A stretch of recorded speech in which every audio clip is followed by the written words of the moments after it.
Mesmo que falte amor, acompanho o Vasco aonde ele for. Nasci pra te seguir. Salve, família vascaína! Sejam bem-vindos aí a mais um vídeo no canal. Eu sou o Thiago, você está no canal Vasco em Família. Se não for inscrito aqui, já dá aquela moral, se inscreve no nosso canal. Deixa o like pra gente estar chegando a mais vascaínos e não esquece também de ativar o sininho de notificação para não perder os próximos vídeos e tá sempre por aqui dando aquela moral, deixando a sua opinião, o seu comentário pra gente estar trocando aquela ideia de vascaíno pra vascaíno e, claro, repercutir aqui as últimas notícias do nosso Vascão. E, cara, tem muita coisa aí pra gente falar. Conto com a sua opinião aí nos comentários. Quero falar sobre o Palácio, sobre o Vasco aí, na dúvida, a informação do jornalista Jorge Nicola, né, Léo Jardim ou Ivan, falar do Natan, do Andrei Santos, tem também aí o valor que o Atlético teria pedido sobre o Jair e também, cara, o Vasco estaria interessado num carrasco do Flamengo, ganhou a Copa Sul-Americana em cima deles, interessante, nome interessante. E trazer aqui também, família vascaína, estava acompanhando o programa da ESPN, e eles estavam ali debatendo, né, sobre o futebol carioca, os times cariocas, as contratações do Fluminense, do Botafogo, do Flamengo, do Vasco, e fizeram um ranking. Adivinha onde colocaram o Vasco? Vou passar aqui, família vascaína. Quero que você analise aí os argumentos deles apresentados para ver se você concorda e a gente também ter um debate aqui de vascaíno para vascaíno. Queria falar aqui primeiro sobre o Palácio. Não vou me estender muito, porque já falei muito aqui sobre o Palácio. Acho que a maioria da galera que me acompanha sabe aqui que eu acho que é um jogador que não pode vestir a camisa do Vasco. E a informação vem diretamente aí do Chile, de um jornalista da ESPN do Chile. O nome dele é Christopher Brandt, falando aí que o Colo-Colo estaria interessado em contar com o Palácio por empréstimo. Pagaria aí o valor do empréstimo ao Vasco. Claro que cabe aí o Vasco analisar, junto com o Barbieri, o Paulo Brax, se tem interesse nessa situação. Mas, na minha opinião, mandaria correndo. Não acho que é um jogador que possa vestir a camisa do Vasco. Tecnicamente, acho bem limitado e não é profissional. Apareceu com a barriga de chope, de cachaça aí nessa apresentação. Se você lembrar também do ano passado, demorou muito tempo para entrar em forma e nunca conseguiu render. Tanto aqui no Vasco como no Internacional. Então, no futebol brasileiro não apresentou nada que possa aí fazer a gente acreditar que ele possa ter uma boa temporada nesse ano. Família Vascão, por mim, eu emprestaria o Palácio. Quero saber a sua opinião. Uma questão agora do Andrei, família vascaína, né? Até o Paulo Brax falou sobre essa situação, mas parece que não vai dar nada errado. O Chelsea vai confirmar aí a compra do cria Andrei Santos. E é uma informação do setorista lá do Chelsea, que diz o seguinte, família vascaína, ó, o Andrei Santos ele pode retornar ao Vasco da Gama por empréstimo por conta da questão da carteira de trabalho. Uma outra questão que ele fala aqui é que o Chelsea nesse momento tem volantes mais prontos aí, preparados para ajudar lá na Premier League nesse momento, e o Andrei não teria espaço. E aí ele poderia ficar no Vasco aí por empréstimo. Aqui não fala o tempo do empréstimo, seria por 6 meses, por um ano. Pô, se fosse um ano, eu acho que seria excelente aí, porque você pode planejar o time do Vasco com o Andrei. Por 6 meses, um empréstimo curto, eu já não sei se é interessante, porque você pode ter o Andrei num primeiro momento, entrosar ali com o seu time, depois ele ir lá pro Chelsea, e aí você perde uma peça importante no time do Vasco. Mas quero saber a opinião de vocês aí, se vocês gostariam da permanência do Andrei, mesmo que fosse aí por um período curto de 6 meses, 4 meses, a gente não sabe aqui a janela da Inglaterra, a família vascaína. Uma outra informação aqui agora do jornalista Jorge Nicola, está preocupado aí com o goleiro do Vasco, quem vai ser o titular do Vasco, o Vasco que renovou agora com o Thiago Rodrigues, né, por mais um ano, renovou também com o House, sempre falo aqui, fico muito feliz porque o House é daqui da minha cidade de Queimados, então estou muito feliz aí pela renovação do House também, mas surgiu a informação do jornalista Nicola que o Vasco estaria dividido, a 77 Partners estaria dividido entre o Ivan e o Léo Jardim. Cara, eu acho o Ivan um goleiraço. Ah, Thiago, mas ele não vem jogando, ele não jogou tanto assim no Zenit, no Corinthians não teve oportunidade por causa do Cássio, mas, cara, o que eu lembro do Ivan na Ponte Preta, irmão, pegava muito. Então, o que eu acho que o Ivan precisa, só da oportunidade, só da sequência de jogo. E acho que no Vasco seria ideal pra ele. Um grande clube, uma torcida apaixonada e um bom goleiro, família vascaína. Então, dentro dessa análise aqui, porque eu não conheço o Léo Jardim, só sei que ele foi revelado aí na base do Grêmio, tá lá no futebol francês, não conheço o atleta, mas se a 777 está na dúvida entre Ivan e Léo Jardim, a gente pode entender aqui que eles estão analisando que o Léo Jardim também tem potencial aí para ser goleiro do Vasco nesse ano. Quero saber também a sua opinião. Agora a gente vai falar aqui do volante Jair também, que eu cansei de falar aqui, queria ver muito o Jair no Vasco, cara, daria um salto de qualidade nesse meio campo aí, acho que encaixa perfeitamente aí no que o Barbieri entende de futebol, né, um volante que sabe marcar, sabe sair pro jogo, né, aparece bem na frente, na temporada dele de 2021 no Galo, onde o Galo conquistou a Copa do Brasil e Brasileirão, fez 11 gols, então seria um volante aí muito interessante pro Vasco nesse ano, família vascaína. Mas a informação do Jorge Nicola é que o Galo pediu aí, vamos arredondar para 22 milhões aí de reais, e aí, cara, analisando a maneira que a 777 trabalha, Acho muito difícil o Jair vestir a camisa do Vasco esse ano, família, porque é um jogador já de 28 anos, não tem mais mercado, a gente imagina que não tem aí um mercado futuro na Europa, talvez assim, se um treinador trabalhasse aqui com ele no Brasil, né, e aí chegasse algum time europeu, como foi, por exemplo, aqui, citar Jorge Jesus e o Willian Arão. Porra, o Willian Arão não tinha mais mercado na Europa, mas como o Jorge Jesus trabalhou aqui com ele no Flamengo, um homem de confiança, levou lá pro Fenerbahçe. Então, acho muito difícil acontecer isso com o Jair, então não acho que a 77 vai fazer esse investimento aí pelo volante. Fico triste, cara, porque acho que seria um jogador que ia dar um salto de qualidade, família vascaína. Outra situação é do meio-campo, Natan. A gente viu a informação que o Vasco vê como prioridade aí um camisa 10, se fala muito no Franco Fagundes, né, que as negociações estão acontecendo, e aí surgiu essa informação, né, que o Natan não acertou com o Fluminense, mas aí, família vascaína, essa é a questão, né? O Vasco tá interessado no jogador, mas o jogador postou um vídeo aí nas suas redes sociais dizendo que agradece o Fluminense, que foi uma escolha dele, pessoal, ele quer permanecer no Atlético Mineiro pelo projeto da Arena, né? Ele quer estar lá no Atlético esse ano, mesmo sabendo que nem o treinador e nem o clube conta com ele.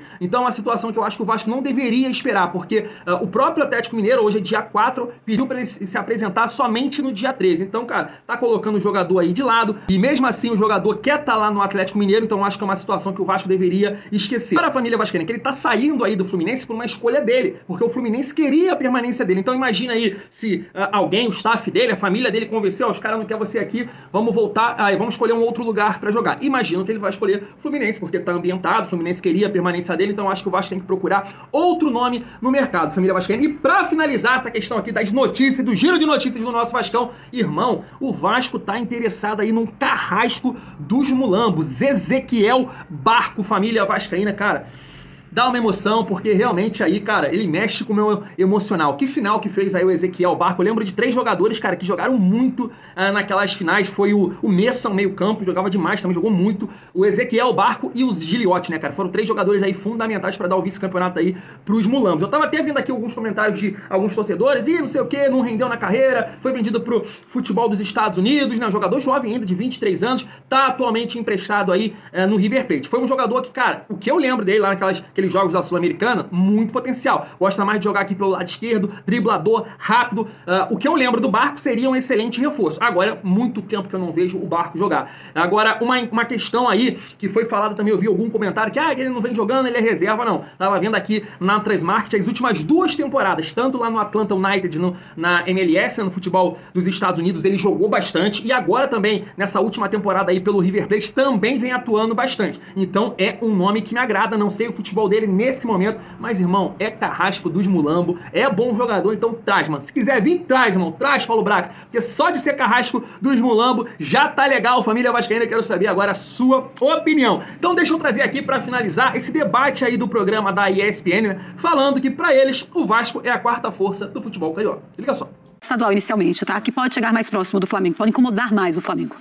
Aí eu parto do que a gente viu no ano passado. Quer dizer, eu acho que a gente não pode ignorar, né? Não dá para olhar só para a lista de contratações, porque olhando para as contratações eu diria que o Vasco se reforçou muito bem, mas também precisava se reforçar muito bem, precisava de mais reforços do que o Fluminense, por exemplo, mas eu ainda afirmo, até pelo futebol que a gente viu do Fluminense, não tô nem olhando só para o elenco, para a capacidade, acho que o Fluminense também contratou muito bem, né? Tem jogadores interessantíssimos nessa lista que a gente viu, mas para mim ainda continua sendo o Fluminense o perseguidor, falando só de Rio de Janeiro, o principal perseguidor do Flamengo, né, para o campeonato estadual, se é que é isso que os clubes almejam. Claro que num cenário do Rio de Janeiro, em que a gente teve sempre, né, nos últimos anos, uma diferença tão grande, você dizer que alguém pode só ser perseguidor do Flamengo no Rio de Janeiro, e ainda que o Flamengo não tenha vencido o estadual em algumas ocasiões, eu acho que você dizer que o time é perseguidor é uma demonstração de força. Mas nós estamos falando de um Fluminense que fez um excelente campeonato brasileiro e que, ainda perdendo jogadores importantes no meio da última temporada, conseguiu manter uma boa campanha no Campeonato Brasileiro. Então não vejo por que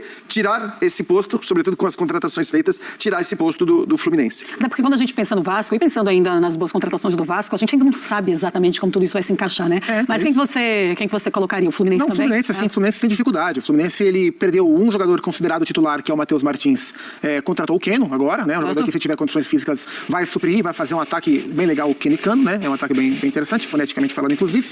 Para mim, tem o melhor técnico brasileiro trabalhando, não é o melhor técnico trabalhando no Brasil, mas o melhor técnico brasileiro empregado, para mim, quem tem é o Fluminense, que é o Diniz. É um trabalho muito bom, é um time que joga muito bem, é um time que fez uma boa janela, que está a passos à frente, né? Inclusive, eu tenho mais certeza sobre esse primeiro momento do Fluminense do que sobre o próprio Flamengo, porque eu não sei quanto tempo vai levar para o Vitor Pereira pintar a casa, como ele mesmo falou, e colocar o seu trabalho. O Fluminense começa com o time pronto, né? O Flamengo vai ter que se encontrar com o seu novo técnico, embora, claro, seja melhor do que o Fluminense. O Botafogo vem para um segundo ano de temporada do Luiz Castro, gosto do Marlon Freitas, acho uma boa contratação para o meio campo, mas não é, o Botafogo não deu um passo forte em direção a mudar a sua prateleira. Talvez o trabalho ao longo do ano mostre isso, mas o mercado não foi o mercado, estamos prontos para dar um passo a mais. E o Vasco parte do zero, então o Vasco tem nomes interessantes, tem nomes que vão apenas compor o elenco. Eu acho o Orelhano, que está chegando do Vélez, jogador muito interessante. O Pedro Raul é uma boa escolha de mercado, mas outros jogadores, para mim, não geram tanta empolgação, como o Robson Bambu, como o próprio Lucas Piton. Tem algumas ressalvas quanto ao senso de protagonismo desses caras. O Vasco parte do zero. O Vasco é uma grande interrogação. É o único dos 4 que, de fato, representa uma grande interrogação. O Botafogo a gente sabe o que é. O Fluminense a gente já sabe o que é. O Flamengo a gente já sabe o potencial. Resta ver o encaixe com o seu novo técnico. E aí o Flamengo tem o Gerson, né? A gente mostrou imagens para vocês, a gente não colocou porque não tinha colocado naquela lista ali, justamente para saber qual era o time que estava buscando, né? Quem estaria de perto, quem estaria chegando mais perto do Flamengo nessa luta contra os times cariocas, ou contra a hegemonia carioca do rubro-negro. Quando você pensa em ranking, fazendo aquele exercício que a gente fez no campeonato aqui em São Paulo, e pensando em campeonato paulista, como é que você faria isso? No Rio de Janeiro, Flamengo, claramente. E ainda muito distante, né? Do ponto de vista do elenco, é muito distante.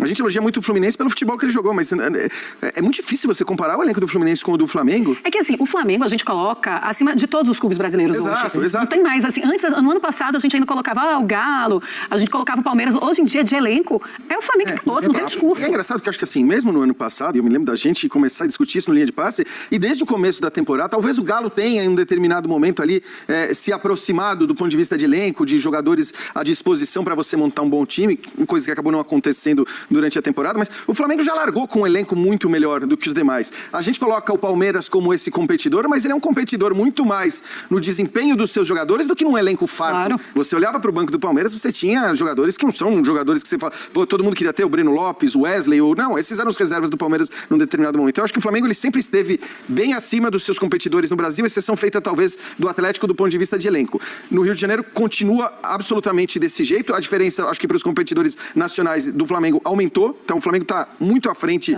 em relação a potencial nesse ranking. Depois vem o Fluminense. Tá. E aí, olhando para o futebol jogado e para as contratações feitas, e acho que aí é o que o Zupac falou, na disputa Botafogo e Vasco, o mercado do Vasco é melhor. Mas aí, de novo, o mercado do Vasco precisava ser muito melhor do que o mercado de todos os outros. O Vasco subiu da Série B do jeito que subiu. Foi por muito pouco, em nenhum momento o time convenceu. Talvez o time tenha subido a primeira divisão muito por conta da sua torcida, né? Por aquela comunhão, pelo que a torcida fez, muito mais do que pelo trabalho do treinador, que foi justamente dispensado, pela qualidade do elenco, que não era grande. Então, assim, é o que disse o Zupac, o Vasco tem que começar do zero. Olhando para isso, o ranking para mim é Flamengo, Fluminense, Botafogo e Vasco. Muito bem, o Zupac concorda, porque ele já me falou sobre isso. E aí, família vascaína, concorda aí vendo o elenco que o Vasco tá montando? Você concorda com essa opinião aí da galera da ESPN? Cara, não acho que nem seja questão de concordar. É de a gente pegar uma fala do Maurício Barbieri, quando ele se apresentou ao Vasco, o jornalista perguntou, poxa, vocês estão aí se apresentando antes de todos os clubes, vocês vão levar uma vantagem. E ele falou, não, a gente tá bem atrás, porque o Vasco ainda tá montando o elenco, tá montando uma ideia de jogo, enquanto Flamengo, Fluminense e Botafogo, por mais que o Flamengo contratou um treinador agora, tem um time pronto. Fluminense manteve seu treinador e ainda reforçou. Botafogo manteve seu treinador, ainda tá trazendo algumas peças aí também, né? Então acho que sim, o Vasco começa atrás nesse momento. Acho sim o Vasco a quarta força, não tem por que eu ser clubista, acreditando no trabalho aí do Maurício Barbieri, acreditando que esses jogadores possam aí entrosar, render, e aí a gente acredita sim que o Vasco possa tirar isso dentro de campo. Mas nesse momento, sem o Vasco entrar em campo, claro que o Vasco é a quarta força, porque o Vasco vem de uma Série B, vem reformulando, precisa reformular o seu elenco quando você vê os outros três aí mais prontos que o Vasco. Família vascaína, quero saber também aí a sua opinião. Eu vou ficando por aqui, gostou do vídeo? Senta o dedo no like, não se esquece também de se inscrever no nosso canal. Tamo junto, é muito bom ser Vasco.